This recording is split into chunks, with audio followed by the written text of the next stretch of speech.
요한복음 16장 10절 말씀입니다. 의에 대하여라 함은 내가 아버지께로 가니 너희가 다시 나를 보지 못함이요. 아멘. 성령이 이 땅에 오셔서 하시는 일 중에 그리스도의 의로우심을 증거하는 일을 말씀하고 있습니다. 예수님이 아버지께로 가셨다는 것은 아버지 앞에 완전한 의를 가지고 계신 분이라는 것을 뜻하는 것이고, 또 예수님이 아버지 앞에서 의롭다함을 얻었다는 것은 그가 본래 신으로서뿐만 아니라 이 땅에 오셨던 중보자고 사람으로서 죄 없으신 예수 그랬지 않습니까? 죄 없으신 분으로 사셨다는 그런 의미이기도 한데, 세상은 이 예수님을 불의하다고 말을 한단 말이에요. 오늘 본문이 말하고 싶은 것은 성령은 이 땅에 오셔서 세상이 불의하다, 이 불의한 놈들아 깨달아라, 이렇게 말씀하시기 전에 너희가 불의하다고 한 예수는 의롭다라는 것을 깨닫게 하신다는 겁니다. 같은 말이지만 다른 면을 얘기하는 겁니다. 예수를 죽인 너희들은 불의하다라는 것을 말하기 전에 너희가 죽인 예수는 의롭다라고 선포를 해줍니다. 그러면 당연히 어떻게 들을까요? 우리는 나보다 의로운 분을 죽였구나. 왜 죽였죠? 불의하다고. 그 말에 담긴 뜻은 나는 스스로 말하길 우리가 죽인 예수보다 의롭다 여겼다는 겁니다. 사람이 누군가를 벌하려면 최소한 내가 네보다 나아, 이런 생각이 전제되어 있어야 합니다. 그렇죠. 그러다 갑자기 내가 네보다 못하다는 걸 깨닫게 되면 부끄러워서 가게 됩니다. 다말. 유다의 며느리 다말이 행음하였다는 소리를 듣고 임신을 내어가고 있으니까, 아니 친정에 가서 수술하고 있으라 했더니 임신을 했어? 자, 그녀를 잡아다 불살라 죽여버려라 이랬다고요. 근데 나중에 다말이 이 물건 주인으로 말미암아 임신했나이다. 끈이 있고 허리띠죠, 지팡이 있고 도장이 있고 이게 누구 것인가 보소서 했더니 자기 시아버지 유다 거예요. 유다가 그때 한 말이 저는 나보다 옳도다 그랬다고. 네가 나보다 옳다. 그러면서 죽일 수가 없었어요. 본래대로 하면 유다가 대신 죽어야 됩니다.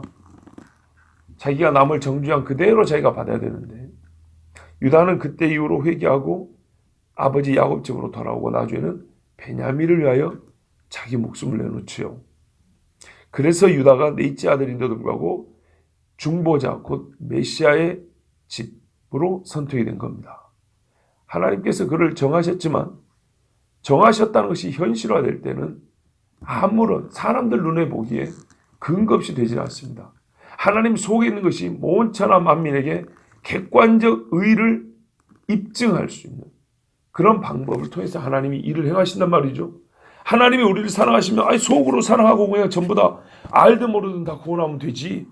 이건 우리 편의주의적이고, 하나님은 우리를 사랑하신 것을 자기 아들 이 땅에 오게 하시고 살게 하시고 죽게 하시고 그래서 나타내시고 사랑을 현실화한 것처럼 유다 집이 그리스도의 집이 될 때는 반드시 인간인, 하나님이 아닌 인간들이 부인할 수 없는 그 합당한 이유를 유다가 갖게 하셨습니다.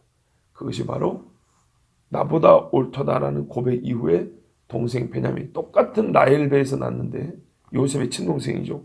베냐민에서 자기 자신을 내놓는 것을 통하여 유다는 말 그대로 형제들보다 의롭다함을 받아 예수님의 집이 되었습니다. 자, 여러분, 사람이 누군가를 벌하거나 죽일 때는 최소한 자기가 그보다 더 의롭다는 전제가 있다고 그랬죠. 유대인과 로마인이 예수님을 왜 죽였을까요? 만일 우리가 저 예수보다 의롭지 못하다 이렇게 생각했으면 결코 죽이지 못했을 겁니다. 결코 죽일 수가 없습니다. 현장에서 가늠하다 잡힌 여인을 돌로 치고자 했던 사람들이 그들의 행위, 돌로 치는 행위를 정당하다 생각할 수 있는 조건이 무엇일까요? 우리는 저 여자보다 의롭다 했죠. 그런데 예수님이 죄 없는 자가 먼저 돌로 쳐라 그러니까 내가 전염보다 의롭지가 없어져 버렸어요. 어떻게 됐죠? 니나 나나 매 한 가지다. 이래서 돌을 놓고 간 겁니다. 칠 수 있는 명분이 없어졌어요. 무슨 객관적 증거를 든 게 아니라 예수님이 양심에 호소했어요. 네가 정말로 이 돌로 저 머리를 찍을 수 있는 그런 의로움이 있냐? 우리가 이걸 입에 붙은 말로 할 게 아닙니다. 괜히 자기가 죄 지었을 때 자기를 방어하기 위해서 당신들 중에 죄 없는 자가 누구야? 이렇게 그냥 말하는 거는 정말 말씀을 가치 없게 쓰는 거고 그건 회개할 기회를 스스로 날려버리는 거고요. 진짜 주님 부름에 한번 대답을 해보세요. 진실로 양심적으로 네가 정말로 이 돌로 저 여자 머리를 찍어서 죽일 그런 의로움이 있냐? 그러면 다 돌 놓고 갈 수밖에 없습니다. 예수님이 양편에 달렸던 강도 중에 하나가 처음에는 예수님을 조롱하고 비웃다가 뒤에 가서 뭐라고 말했는지 아실 겁니다. 이렇게 얘기했어요. 그 한쪽은 여전히 예수님을 조롱했고 한쪽은 마음을 돌이켰죠. 그 돌이킨 사람이 여전히 예수님을 조롱한 자에게 이렇게 말했어요. 그 사람을 꾸짖어 이르되 네가 동일한 정죄를 받고서도 하나님을 두려워하지 아니하느냐. 우리는 우리가 행한 일에 상당한 보응을 받는 것이니 이에 당연하거니와. 자기들이 의로움이 없다는 걸 인정을 했어요. 이 사람이 예수님이죠. 이 사람이 행한 것은 옳지 않은 것이 없느니라. 예수는 의롭다 말한 거예요. 옳지 않은 게 없대요. 불의가 하나도 없대요. 불의가 하나도 없는데 못 받겠대요. 우리는 불의밖에 없는데 못 받게 돼요. 우리는 당연해야 돼요. 그럼 예수님은요? 절대 당연하지 않다는 거죠. 거꾸로 어떻게 되죠? 예수를 못 박은 자들이 못 박혀야 된다는 거죠. 왜? 불의가 하나도 없는 자들을 못을 박아 버렸으니까. 그 죄값을 어떻게 치를 거예요? 못 박은 사람들이 실제로 못이 박혀야 되는. 이걸 누가 고백을 했어요? 한편에 달린 강도가. 요약한즉 예수는 의롭다 했어요. 예수는 의롭다. 그리고 이렇게 부탁을 하죠. 예수님. 예수여 당신의 나라에 임하실 때 나를 기억하소서. 이거거든요. 예수님이 의롭다는 고백이 나오고 나는 불의하다는 고백이 나와야 나를 구원하소서가 나오는 겁니다. 그때 예수님이 뭐라고 말씀합니까? 내가 진실로 네게 이르노니 오늘 내가 나와 함께 낙원했으리라. 이렇게 말씀했어요. 이 일을 누가 하시나요? 성령이. 참 중요합니다. 네가 불의하다를 말하기 전에 네가 스스로 의롭다고 생각하고 반대로 불의하다고 죽인 예수가 의롭다. 예수가 네보다 의롭다. 이랬을 때 예수님의 의로우심을 깨닫는 만큼 나는 불의하다는 것을 정말 뼈저리게 체험하고 깨닫고 주님 앞에 고백하게 됩니다. 이 십자가 한편의 강도처럼 그리스도를 의롭다 하는 자는 자기 영혼을 주님께 의탁합니다. 그러나 자기를 그리스도보다 의롭다고 생각하는 사람은 그리스도 예수님 그분이 십자가에 매달려 죽은 것이 합당하다고 말합니다. 이건 완전히 하늘과 땅 차이입니다. 그러면 성령은 어떻게 그리스도가 이렇게 의롭다는 것을 증거하시는가요? 어떤 방식으로 할까요? 예수님의 말씀대로 한다면 책망한다 그랬죠. 세상에게. 그러면 그리스도의 의로움을 모르는 세상이여 깨달아라. 이 무지한 놈들아. 이렇게 책망하실까요? 아주 악한 자에게는 그렇게도 하시겠죠. 우리가 회개할 때 그런 울림이 있겠죠. 그런데 여러분 실제로 성령께서 예수님의 의로우심을 증거하는 방법은 아주 간단합니다. 성령이 이 땅에 임하였다는 사실 그 자체가 예수님의 의로우심을 증거하는 겁니다. 성령이 있다는 증거 자체가. 있다는 자체가. 왜냐하면 예수님 말씀 보십시오. 오늘 말씀에 내가 아버지께로 가니 너희가 다시 나를 보지 못하며 예수님이 아버지께로 갔다는 것이 예수님의 의로우심을 나타낸다 그랬잖아요. 예수님이 아버지께로 가서 성령을 보내주셨잖아요. 성령이 계시다는 것은 예수님이 아버지께로 갔다는 말이고, 예수님 말씀은 내가 아버지께로 갔다는 것이고 내가 의롭다는 뜻이다, 이렇게 말씀하고 있죠. 그러니까는 우리는 보고 듣는 것이 성령이 계시다는 것. 그러므로 성령이 계시다는 것을 감지하는 순간 뭘 깨닫냐면 예수는 의롭다입니다. 베드로가 오순절에 성령의 충만함을 받고 설교할 때 사람들이 자기들의 불의한 죄를 깨닫고 어찌할고 그랬지 않습니까? 아까 처음에도 말씀드렸는데 예수님이 아버지께로 갔다는 것은 예수님을 아버지가 받아주셨다는 것이고요. 아버지가 예수님을 받아주셨다, 그러니까 예수님이 받아들여졌다는 것은 예수님이 중보자의 직무를 다 수행하심으로 아버지의 의로우심을 이 땅에서 다 이루었다는 것입니다. 그래서 예수님의 의로우심은 예수님이 승천하시고 다른 보혜사인 성령을 바로 예수님, 그가 보내셨다, 그가 보냈다는 그것으로서 당장의 증거가 됩니다. 여러분 생각해 보세요. 성령이 만약에 예수님이 보내지 않았다면 오지 않았을 겁니다. 예수님이 하나님 아버지께 올라갈 수가 없었다면 내려올 수가 없습니다.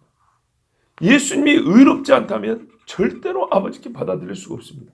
아니, 하나님의 영이 어떻게 해서 누구의 명령을 받고 움직인단 말입니까? 그럴 수는 없죠. 바로 예수님이 의로우신 분으로서 하나님 자신이지만 또한 중보자인 육체로 이 땅에 오셨는데, 그리스도, 곧 그리스도 보혜사의 직무를 수행한 바로 그 보혜사가, 그리스도 보혜사가 의로우셨기 때문에 성령 보혜사를 보내실 수 있었고, 이 땅에 와서 그 의로운 예수를 믿으라고 증거하게 됩니다. 그러니까 성령이 오셨다는 자체가, 아버지께로 예수님이 올라갔다는 이 자체가 예수님이 의롭다는 증거입니다. 성령은 그렇게 가르칩니다. 예수가 지금 어디냐? 아버지 보좌 우편에 계십니다. 그러면 예수는 어떻다는 뜻이냐? 네보다 의롭다는 말이다. 믿는 자에게 이 지식을 깨닫게 해주시는 겁니다. 그러니까는 시간 순서로 그냥 죽으시고 벌하셔 승천하셨는데 이게 아니고, 승천이 무슨 의미냐? 그리스도가 의롭다는 뜻입니다. 아멘이죠? 예, 그것이 성령께서 우리에게 깨우쳐 주시고, 여전히 그럼에도 불구하고 자기들의 의롭다는 세상에 대하여 책망하시는 분이, 이렇게 책망하시는 분이 성령입니다. 성령은 세상이 그리스도 예수께 뒤집어 씌운 제목을 세상에 돌려주며 그리스도 예수의 무죄함과 그가 감춰졌던 하나님의 의이심을 증언합니다.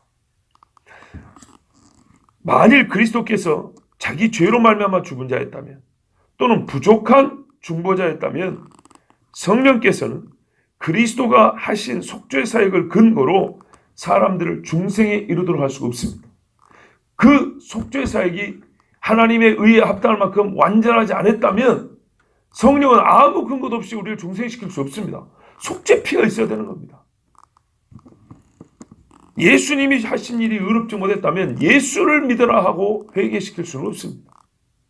아무 소용없는 일이잖아요. 그러나 예수께서 완전히 의로우셨기 때문에 성령은 예수를 믿어라, 예수의 피로 말미암아 우리가 속죄를 받는다, 이렇게 가르치십니다. 그리고 이게 또 한 가지 중요한 사실이 있습니다. 그건 뭐냐면, 성령은 예수님의 의로우심을 증언하면서 동시에 의가 무엇인지 가르쳐줍니다. 예수님의 의로우심을 증언하기 전까지 인간은 의가 무엇인지 알지 못하였습니다. 여러분, 의는 사람들 사이에서 윤리적 행위에 상대적 우월감을 말하지 않습니다. 그러니까는 도둑질한 니보다는 내가 낫지, 이런 식의 의를 설명하는 말이 아닙니다. 조금 더 윤리적으로 낫다는 게 의가 아닙니다. 의는 바로 보십시오. 그리스도께서 아버지께 올라갔다 그랬죠. 이 상태가 의롭다 여김을 받는 상태입니다. 우리는 예수님이 승천하기 전까지 완전한 의가 뭔지 몰랐습니다. 그런데 예수 그리스도가 하나님 보좌 우편에 앉으실 수 있는 것을 보고, 하나님 보좌 우편에 앉을 수 있는 자격이 바로 의롭다는 거구나, 이 무슨 말씀인지 아시겠죠? 예, 이겁니다. 그때서야 인간은 온전하게 세상 사람이 만드는 사전이 아니라 하나님이 가르쳐준 의를 깨닫게 되었습니다. 아, 그리스도와 같아야 되는 거구나. 그리스도와 같아야 의롭다 이름을 받는 거구나. 의는 이거구나. 실제로 성경은 말해요. 예수 그리스도는 감추했던 하나님의 의라고 말하고 있지 않습니까? 사람이 필히 취하여야 할 의는 선행상이나 표창장, 공로상 이 정도에서 칭찬해주는 잘했다가 아닙니다. 하나님 앞에 떨지 않고 서 있을 수 있는 떳떳함을 제공하는 신적 완전함, 이게 의입니다. 이러한 의를 세상은 알지도 못하고 줄 수도 없습니다. 그러나 성령이 이 땅에 거하신다는 사실과 그가 세상에서 책망하시는 말씀 안에서 우리는 그리스도 예수님이 계신 것과 그가 얻으신 영광을 통하여 그리고 그가 제거하신 속죄 피의 공로를 통하여 의가 무엇인지 깨닫게 되었습니다. 저는 할렐루야입니다. 의가 무엇인가? 성령 가르쳐줍니다. 예수께서 보좌 우편에 앉으심을 보라. 바로 이것을 의라고 하는 것이다. 우리가 훗날에 뭐라 그러죠? 그리스도와 같이 변화된 몸을 입고 예수님 요한계시록 보면 나와 함께 상에 앉아 먹고 마시지. 이게 바로 의로운 자들이 없는 겁니다. 4대 교회 그 몸을 더럽히지 아니한 자들이 있어. 흰옷을 입은 자들. 이게 바로 의로운 자들입니다.